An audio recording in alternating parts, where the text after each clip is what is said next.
Welcome class ninth. In today's class, students, as you know, we are learning our history chapter first, the French Revolution, and in this chapter we have learned about French society during the late 18th century, किस तरीके से French society divided थी। Then हम लोगों ने पढ़ा कि किस तरह से थर्ड ई स्टेट जो कि हमारा था, जो इसमें कॉमन सिटीजन्स थे, उनको सर्वाइव करने के लिए स्ट्रगल करना पड़ रहा था, बहुत सारे प्रॉब्लम्स फेस करने पड़ रहे थे। बाद में हम लोगों ने देखा कि इसी स्ट्रगल के रिज़ल्ट के तौर पर एक रेवोल्यूशन का आउटब्रेक होता है और फ्रेंच सोसाइटी पूरी तरीके से चेंज हो जाती है।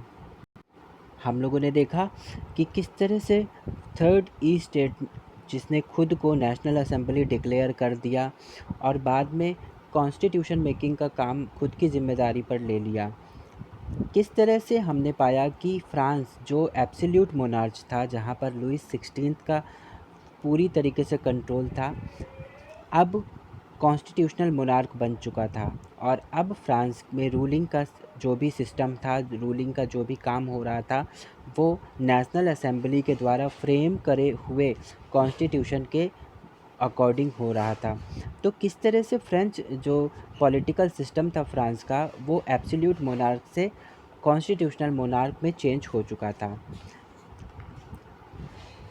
Today we will continue our history with next topic, France abolished monarchs and become a republic। किस तरीके से अब फ्रांस में वो मोनार्क सिस्टम, यानी वो जो हमारा कॉन्स्टिट्यूशनल मोनार्क अब तक आ चुका था, वो भी अबॉलिश हो जाता है, ख़त्म हो जाता है और फ्रेंच सोसाइटी एक रिपब्लिक कंट्री बन जाती है। तो कैसे होता है ये सब कुछ, वो हमें आज पढ़ना है। तो स्टूडेंट्स, अब तक हमने जो पढ़ा कि किस तरीके से फ्रांस में कॉन्स्टिट्यूशन के बेसिस पे अब रूलिंग का काम शुरू हो गया, लेकिन फिर भी फ्रांस की जो सिचुएशन थी, सोसाइटी के अंदर जिस भी तरह का सीन चल रहा था, वो अभी भी टेंशन फ्री नहीं था। अभी भी बहुत सारे उतार चढ़ाव देखने को मिल रहे थे। कॉन्स्टिट्यूशन बन जाने के बाद और लुईस 16 के उसके साइन करने के बाद वो प्रैक्टिस में आ गया, लेकिन बाद में फ्रांस का राजा किंग लुईस इस टाइम पर प्रूसिया के किंग के साथ एक सीक्रेट नेगोशिएशन में था, कुछ प्लान कर रहा था। अभी ये लोगों के लिए सोचने और विचार करने वाली बात थी कि हमारा राजा किंग लुईस क्यों प्रूसिया के साथ किसी सीक्रेट नेगोशिएशन में व्यस्त है, क्यों वो इस तरह का कुछ कोई एक्टिविटी कर रहा है। इसके अलावा जो नेबरिंग कंट्रीज़ थी उस जगह पर, फ्रांस के आसपास की कंट्रीज़ थी, वो भी फ्रांस को डेवलप करते हुए नहीं देख पा रही थी। उन्हें भी ये लग रहा था कि कैसे फ्रांस जो कि मोनार्क था और यहाँ से वो धीरे धीरे कॉन्स्टिट्यूशनल मोनार्क की तरफ बढ़ चुका है और एक एग्जाम्पल सेट कर रहा है, तो कहीं हमारी कंट्री भी कुछ इस तरह के डिमांड्स ना करने लगे या फ्रांस को देखकर उसका कुछ बुरा असर हमारे कंट्री के सिटीजन के ऊपर ना पड़े। तो आसपास की जो कंट्रीज़ थी, उन लोगों ने प्लान करना शुरू करा कि अब फ्रांस पे हम लोग ट्रूप्स भेजेंगे और फ्रांस के इस डेवलपमेंट को रोक देंगे। लेकिन इससे पहले कि उसके फ्रांस की नेबरिंग कंट्रीज़ कुछ कर पाती और किसी भी तरह का वॉर कर पाती, अटैक कर पाती, हमारी जो नेशनल असेंबली थी उसमें वोटिंग हुआ और अप्रैल 1792 में इस वोटिंग के थ्रू ये डिसाइड किया गया कि हम खुद ही प्रूसिया और ऑस्ट्रिया के अगेंस्ट वॉर छेड़ देंगे ताकि हम सेफ़ रह सकें। तो बहुत सारे वॉलंटियर्स ने इस पूरी चीज़ वॉर में ज्वाइन किया। लोगों ने इस वॉर को इस तरह से लिया कि वो किंग्स और एरिस्टोक्रेसीज, यानी जो पुरानी मान्यताएं हैं कि मोनार्क सिस्टम चलता आ रहा है तो उसी को कंटिन्यू करा जाए, इन सब चीज़ों के अगेंस्ट माना। उन्हें लगा कि वो डेवलपमेंट के लिए वॉर कर रहे हैं और एक नया चेंज लाने के लिए वॉर में पार्टिसिपेट कर रहे हैं। तो बहुत सारे लोगों ने, जो कॉमन सिटीजन थे, उन लोगों ने भी आर्मी ज्वाइन की और इस वॉर को सक्सेसफुल बनाया। ठीक है, इसी टाइम पर मर्सेलियस नाम का एक सॉन्ग भी कंपोज करा गया और वो कंपोज करा गया था, एक पोएट थे रॉकेट डी.एल. इसले। इन्होंने इस सॉन्ग को भी कंपोज किया जो कि पैट्रियोटिक सॉन्ग था, फ्रांस का सबसे पहला सॉन्ग जो पेरिस में गाया गया। और क्योंकि ये सबसे पहली बार मर्सेलेज़ नाम की एक प्लेस पे गाया गया था, इसलिए इस सॉन्ग को मर्सेलीज़ नाम से भी जाना जाता है। और प्रेजेंट टाइम पे ये हमारे फ्रांस का नेशनल एंथम भी है। तो इस सॉन्ग के वजह से बहुत सारे और लोग मोटिवेट हुए और उन लोगों ने भी इस पूरे वॉर को ज्वाइन किया। अब इस पूरे वॉर की वजह से बहुत सारा इकोनॉमिक डिफ़िकल्टीज़ को भी फेस करना पड़ा लोगों को, क्योंकि अब हमारे थर्ड स्टेट से भी बहुत सारे लोग जा रहे थे जो आर्मी को ज्वाइन कर रहे हैं। अब जब घर के मेल पर्सन्स इस पूरी फाइटिंग में पार्टिसिपेट कर रहे हैं, वहाँ जाकर रोल प्ले कर रहे हैं, तो विमेन के ऊपर घर संभालने का और घर के अर्निंग करने का एक जो टास्क था वो आ गया था। अब मैन बाहर जाकर फ्रंट में फाइटिंग कर रहे हैं, तो विमेन उनके घर पर रहते हुए घर के टास्क को कंप्लीट कर रही हैं, उनकी फैमिलीज़ को संभाल रही हैं और साथ ही साथ पर अर्निंग करने के लिए भी कुछ ना कुछ वर्क कर रही हैं। बहुत सारी सोसाइटी के बहुत सारे ऐसे लोग थे जो कॉन्स्टिट्यूशन उस टाइम पर फ्रेम हुआ था, जहाँ पर कुछ पॉलिटिकल राइट्स रिचर सेक्शंस को मिले थे, है ना। राइट टू वोट भी रिचर सेक्शंस को ही दिया गया था, जो जो हाई टैक्सेस पे कर रहे थे, इस चीज़ के भी अगेंस्ट थे। तो वो भी चाहते थे कि सोसाइटी में इस तरह के चेंजेस हों कि हर किसी को राइट टू वोट मिल पाए, ठीक है। तो अब ये सब कुछ हो रहा था और उसी टाइम पर बहुत सारे पॉलिटिकल क्लब्स भी फॉर्म हुए। अब लोगों ने कुछ ग्रुप्स बनाना शुरू किया, लोग खड़े होते थे, एक जगह पर इकट्ठा होते थे और वहाँ पर गवर्नमेंट के प्लान्स और पॉलिसीज़ के बारे में डिस्कस करते थे। तो इस तरह से लोगों का जो ग्रुप था वो एक क्लब में बहुत जल्दी कन्वर्ट हो गया। और इस तरह के क्लब्स का जो सबसे एक बड़ा एग्जाम्पल है वो है जैकोबिन क्लब, जो कि एक सेंट जैकोब थे पेरिस के, इनके लीडरशिप के साथ ये एक क्लब था जो बहुत ही ज़्यादा एक्टिव क्लब था और गवर्नमेंट के पॉलिसीज़ और प्लान्स के डिस्कशन करने के का एक बहुत बड़ा प्लेटफॉर्म था। तो वो सारे लोग जो ऐसी चीज़ों में पार्टिसिपेट करना चाहते थे और डिस्कस करना पसंद करते थे, चेंजेस लाना चाहते थे, वो सभी लोग इस जैकोबिन क्लब के मेंबर्स बनते जा रहे थे। तो इस टाइम पर बहुत सारे और भी दूसरे क्लब्स बने, पर सबसे पॉपुलर जो हमारा पॉलिटिकल क्लब उस टाइम पर बना वो सेंट जैकोब का जैकोबिन क्लब था।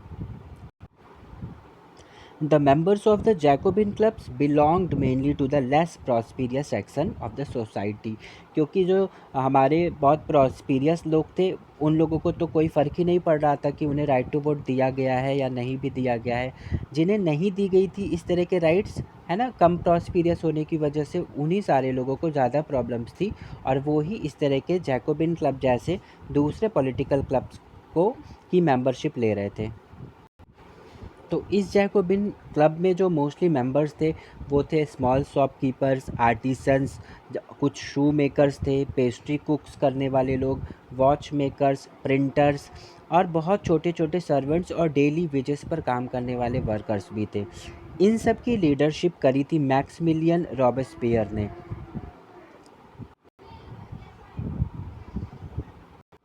इन सभी मेंबर्स को जैकोबिन्स कहा जाता था। एक टाइम के बाद सभी जैकोबिन्स ने कुछ एक ख़ास तरह के ड्रेस पहनने शुरू किए, जिसमें लॉन्ग स्ट्रिप्ड ट्राउज़र्स होते थे, जो उस टाइम के डॉक वर्कर्स के ड्रेस से बिल्कुल मिलता जुलता था। तो ये खुद को एक अलग दुनिया में या एक अलग तरह से पहचान देने के लिए वो इस तरह से कपड़े पहनते थे, ताकि ऐसा लगे कि उनके ड्रेस को देखकर लोग पहचान सके कि हाँ, ये जैकोबिन क्लब के मेंबर्स हैं और ये कुछ चेंजेस लाने वाले लोग हैं। और ये लोग जो थे, जो इस तरह के ख़ास तरह के कपड़े पहन रहे थे, जैकोबिन मेंबर्स जो थे, उन्हें सैन कटलर्स के नाम से भी जाना जाता था, जिसका मतलब था दोज विदाउट नी ब्रीचेस। और ये जो लोग थे, ये लोग रेड कैप भी लगाते थे, जो कि लिबर्टी को सिंबलाइज करता था, जबकि विमेन के लिए इन सब चीज़ों को करना अलाउड नहीं था उस टाइम पर। अब ये सारे जैकोबिन मेंबर्स मिलकर प्लान करते थे कंट्री के डेवलपमेंट के लिए और किस तरीके से नए चेंजेस लाए इसके लिए। समर के टाइम पर 1792 में जैकोबिन के जो मेंबर्स थे यानी जैकोबिन्स ने, उन्होंने कुछ प्लान करा। उन्होंने पाया कि इस टाइम पर शॉप्स में जो फूड की अवेलेबिलिटी थी वो बहुत ही शॉर्टेज थी, हर चीज़ की प्राइसेस बहुत ज़्यादा हाई थे, शॉर्ट सप्लाईज थी। अभी लोगों को बहुत ज़्यादा खड़े होना पड़ता था, लाइन में लगे रहना पड़ता था, तब जाके उन्हें ब्रेड मिल पाता था, जो कि उस टाइम का स्टेपल फूड था। अब उनको ये लगता था कि किंग की रिस्पॉन्सिबिलिटी है कि वो पूरे सिटीजन्स के लिए फूड अवेलेबल कराए, जबकि किंग इन चीज़ों की तरफ ध्यान नहीं दे रहा था। बहुत ज़्यादा एग्रेसिव होने के बाद जैकोबिन्स ने क्या डिसाइड किया, उन्होंने अगस्त की मॉर्निंग में 10 अगस्त को जाकर पैलेस में, जो वहाँ पर ट्यूलरीज था पैलेस, वहाँ पर जाकर उन्होंने किंग के गार्ड्स के साथ खूब मार धाड़ किया और वहाँ पर उन्होंने उसकी पिटाई भी की खूब, और उसके ऊपर एक तरह से अटैक कर दिया बहुत सारे लोगों ने एक साथ मिल के। फिर किंग से भी ये रिस्पॉन्सिबल मानते हुए कि फूड को अवेलेबल कराना, लोगों को प्रोटेक्शन देना तो उसकी रिस्पॉन्सिबिलिटी है, अगर वो ये काम नहीं कर पा रहा है तो फिर उसको वो आंसरेबल है इस चीज़ के लिए। ऐसा कहते हुए किंग को भी कुछ घंटों के लिए कैद करके रख दिया गया। बाद में असेंबली ने वोट किया और वोट करने के बाद ये डिसाइड किया कि अगर किंग हमारे लिए फूड तक अवेलेबल नहीं करा पा रहा है, हमें प्रोटेक्शन नहीं दे पा रहा है और कुछ नया अच्छा नहीं कर पा रहा है, तो ऐसे किंग की हमको ज़रूरत नहीं है, तो अब रॉयल फैमिली को हम प्रिजन में डाल देंगे।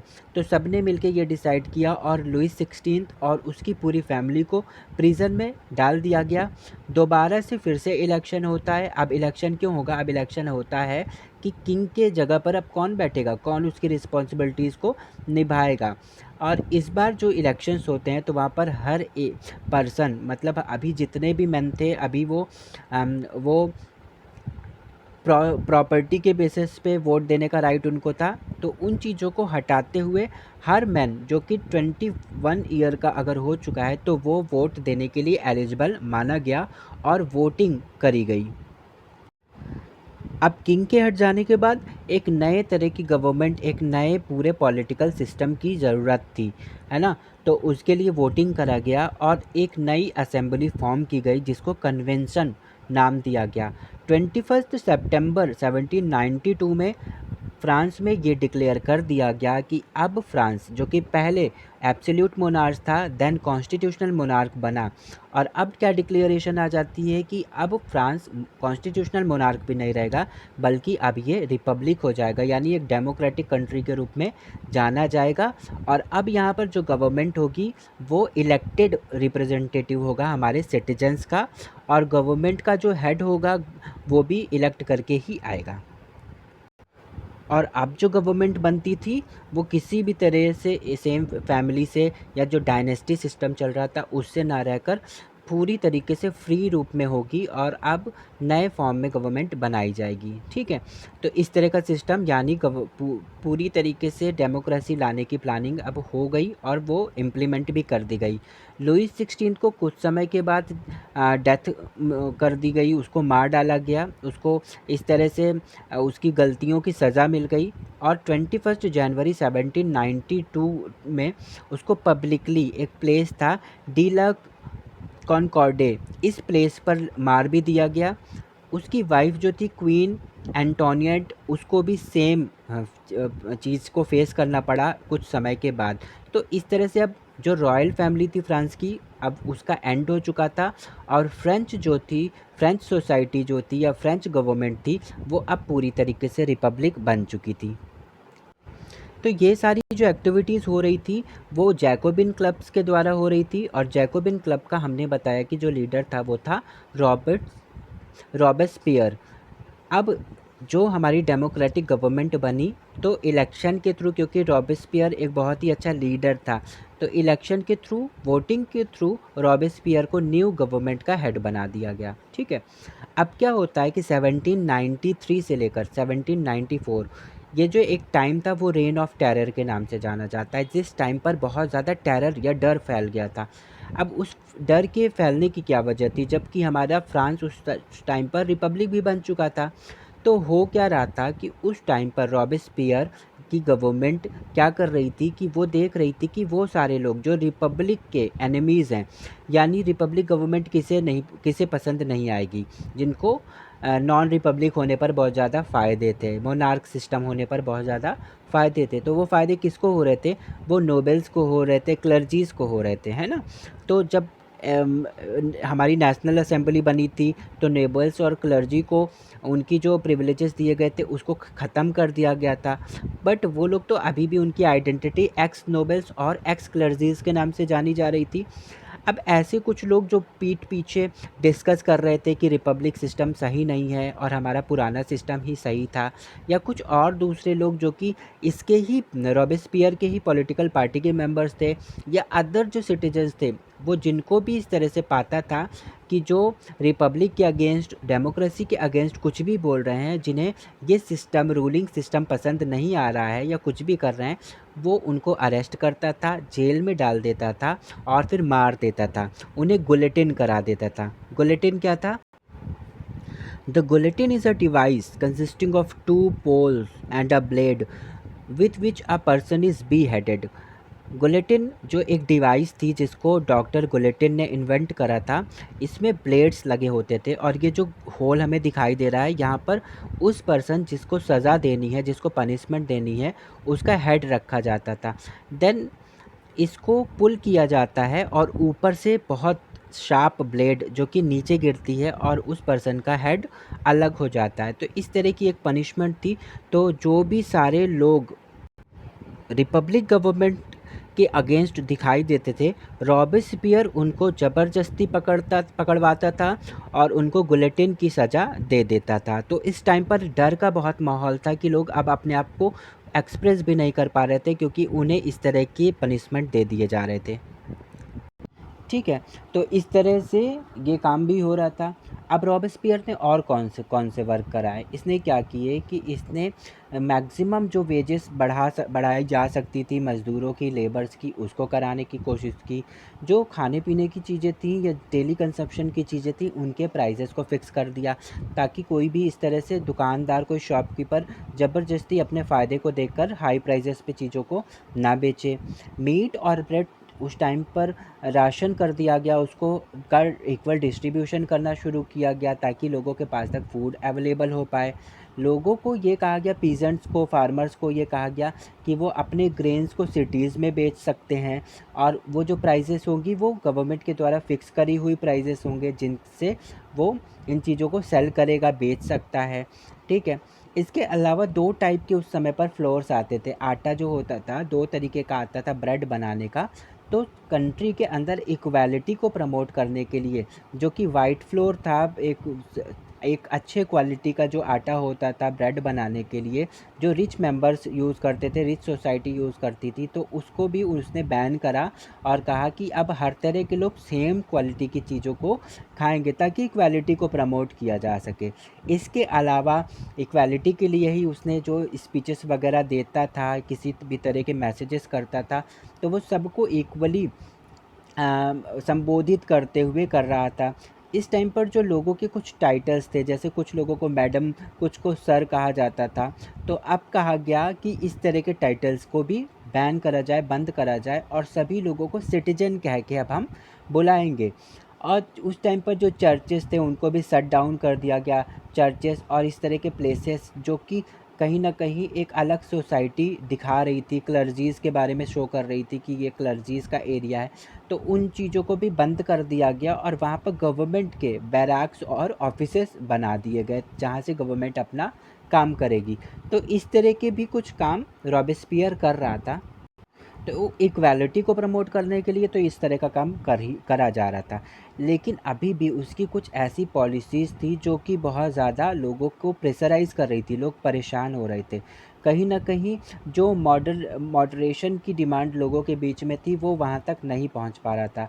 अभी लोगों का ये मानना था कि अब हम डेमोक्रेटिक हो गए, अब हमारी कंट्री रिपब्लिक हो गई है, तो अब हमारी सारी डिमांड्स पूरी की जाएँगी। लेकिन इस तरह से चीज़ें कि ज़बरदस्ती लोगों को गुलेटिन कर देना, इस तरह से कुछ पॉलिसीज़ और प्लान्स बनाना और लोगों के ऊपर फ़ोर्सफुली उसको इम्प्लीमेंट करना लोगों को पसंद नहीं आ रहा था। फाइनली जुलाई में 1794 में कोर्ट ने इसको रॉबेस्पियर को पकड़वाया, मतलब कुछ इस तरह का डिसीज़न लिया कि रॉबेस्पियर सही ढंग से वर्क नहीं कर पा रहा है। और फिर जो हमारी उस टाइम पर और दूसरी असेंबलीज़ थी उन लोगों ने वोटिंग करके ये डिसाइड किया कि रॉबेस्पियर को भी गुलेटिन दे दिया जाए क्योंकि वो सही ढंग से रूलिंग नहीं कर रहा है। और बाद में फिर 1794 की जुलाई में रॉबेस्पियर को भी गिलोटिन की सज़ा दे दी गई। तो इस तरह से अब जो वो रेन ऑफ टेरर था वो एंड हो जाता है। इस पूरे टॉपिक से कई सारे क्वेश्चंस आते हैं जहाँ पर रॉबेस्पियर के वर्क के बारे में लॉन्ग में अक्सर एग्ज़ाम में पूछा जाता है। ठीक है, तो एक बार फिर से France without ruler, without king, without government हो गया, जहाँ पर फ्रांस को रन कराने के लिए कोई भी गवर्नमेंट नहीं है। अब क्या होता है कि ये जो जैकोबिन गवर्नमेंट थी, यानी हमारे रॉबेस्पियर जो जैकोबिन क्लब का हेड था, जिसके बाद जो गवर्नमेंट बनी उसके लीडरशिप के साथ उसे जैकोबिन गवर्नमेंट कहा गया। जैकोबिन गवर्नमेंट के फॉल हो जाने के बाद और रॉबेस्पियर के मर जाने के बाद जो वेल्दियर मिडिल क्लास था, उन लोगों ने गवर्नमेंट की पावर को सीज़ कर लिया। उन्होंने खुद को डिक्लेयर कर दिया कि अब वो गवर्नमेंट हो गए। ठीक है, अब इन्होंने एक न्यू कॉन्स्टिट्यूशन बनाया और उस कॉन्स्टिट्यूशन के अंदर उन्होंने जो नॉन प्रॉपर्टाइज्ड लोग थे, जो गरीब लोग थे या कम प्रॉपर्टी होल्डर्स लोग थे, उन लोगों को राइट टू वोट हटा दिया गया, मना कर दिया गया उन लोगों को। अब गवर्नमेंट के जो इंस्टीट्यूशंस थे वो कौन कौन से थे? 2 इलेक्टेड लेजिस्लेटिव काउंसिल्स बनाए गए। अब कहा गया कि अब गवर्नमेंट कैसे रन करेगी? 2 लेजिस्लेटिव काउंसिल्स बनाए जाएंगे जिनके मेंबर्स इलेक्टेड होंगे। ठीक है, फिर ये दोनों जो लेजिस्लेटिव काउंसिल्स होंगे वो लोग मिलकर, जैसे हमारे यहाँ पर होता है लोकसभा और राज्यसभा के मेंबर्स मिलकर काम करते हैं और प्रेसिडेंट्स के लिए हमारे यहाँ इलेक्शंस कराते हैं, तो कुछ इसी तरीके से वहाँ पर 2 लेजिस्लेटिव काउंसिल्स जो कि कॉमन सिटीजन्स के द्वारा इलेक्ट करके आए हैं, और वो लेजिस्लेटिव काउंसिल्स मिलके एक डायरेक्टरी को अपॉइंट करेंगे और उस डायरेक्टरी का काम क्या होगा? एग्जीक्यूट करने का, रन कराने का काम गवर्नमेंट को। और यहाँ पर जो डायरेक्टरी होगी उसमें 5 मेंबर्स होंगे। 5 मेंबर्स रखने के पीछे का ये आइडिया था कि अगर हम किसी एक पर्सन को ही रूल करने का, गवर्नमेंट रन कराने का काम दे देंगे, तो जैसे रॉबेस्पियर के टाइम पर हुआ था कि वो अपने पावर का मिसयूज़ करना शुरू कर देता है या कुछ भी प्लान्स और पॉलिसीज़ को लोगों के ऊपर बहुत ज़्यादा ज़बरदस्ती करना शुरू कर देता है, तो वो चीज़ें नहीं होंगी, बल्कि 5 मेंबर्स रहेंगे। तो कुछ इस तरह से नहीं हो पाएगा और सब एक दूसरे के साथ डिस्कशन के बाद करने के बाद काम करेंगे। तो यहाँ पर इसीलिए मेन पावर के रूप में, डायरेक्टरी के रूप में, एग्जीक्यूटिव पावर के रूप में 5 मेंबर्स को रखा गया। ठीक है, लेकिन फिर भी क्या हुआ कि वो 5 मेंबर्स भी कई कई बार उन लोगों को डिसीजंस को लेकर क्लैशेस होते रहे, आपस में ही वो लोग कई कई बार लड़ाई कर लेते थे और जिसकी वजह से पॉलिटिकल इनस्टेबिलिटी क्रिएट हो रही थी फ्रांस के अंदर। इस जो सिस्टम था इसको डायरेक्टरी रूल कहा जा रहा था फ्रांस के अंदर में, और ये पॉलिटिकल इनस्टेबिलिटी बहुत बड़ा नुकसान पहुंचा रही थी। ठीक है, अब जब गवर्नमेंट के जो अंग होंगे, जो मेंबर्स होंगे, वो ही आपस में लड़ाई करेंगे तो बहुत ही पॉजिटिव कोई रिजल्ट सिटीजन्स को देखने को नहीं मिलेगा। तो सिटीजन्स अभी भी डिससेटिस्फाइड थी। ठीक है, तो पॉलिटिकल इनस्टेबिलिटी की वजह से गवर्नमेंट वीक होती चली जा रही थी, और गवर्नमेंट के वीक होने का रिज़ल्ट क्या हुआ कि एक जो मिलिट्री डिक्टेटर था जिसका नाम था नेपोलियन बोनापार्ट, उसको वजह मिल जाती है कि वो इस वीक जो पॉलिटिकल सिस्टम है, वीक गवर्नमेंट फ्रांस में जो चल रही है, उसके ऊपर अटैक करे और ख़ुद वहाँ का रूलर बन जाए। तो एक यहाँ पर मौका मिल जाता है वीकनेसेस की वजह से, जो पॉलिटिकल वीकनेसेस थी उस टाइम पर फ्रांस में। ठीक है, जिसके वजह से क्या हुआ कि अब नेपोलियन बोनापार्ट ने वहाँ पर फ्रांस की गवर्नमेंट के ऊपर, यानी फ्रांस की वो जो डायरेक्टरी रूल्स गवर्नमेंट थी उसके ऊपर अटैक किया, और अटैक करने के बाद खुद वहाँ का राजा बन जाता है। और अब फ्रांस जो कि एक रिपब्लिक कंट्री बन चुकी थी, अब वो डिक्टेटरशिप के अंडर में आ जाती है। तो इस तरह से हम पाते हैं कि फ्रांस के अंदर कितने तरह के फॉर्म ऑफ गवर्नमेंट चेंज हुए, जहाँ एक तरफ absolute monarch, then constitutional monarch, फिर हमारी कंट्री फ्रांस रिपब्लिक बन जाती है और लास्ट में डिक्टेटरशिप के अंडर में आ जाती है नेपोलियन बोनापार्ट के साथ। तो अब यहाँ पर हमारा जो पॉलिटिकल सीन था, जो पॉलिटिकल चेंजेस आ रहे थे, वो यहीं पर स्टॉप हो जाते हैं और एक परमानेंट गवर्नमेंट की तरह नेपोलियन बोनापार्ट यहाँ पर रूल करना शुरू कर देता है। तो ये थे पॉलिटिकल चेंजेस जो फ्रांस में अब तक हुए। क्लियर? तो सबको समझ में आ रहा होगा। अब हमारा जो नेक्स्ट टॉपिक है वो है, did women have a revolution? क्या विमेन ने, महिलाओं ने भी पार्टिसिपेट किया इस पूरे रिवॉल्यूशन में?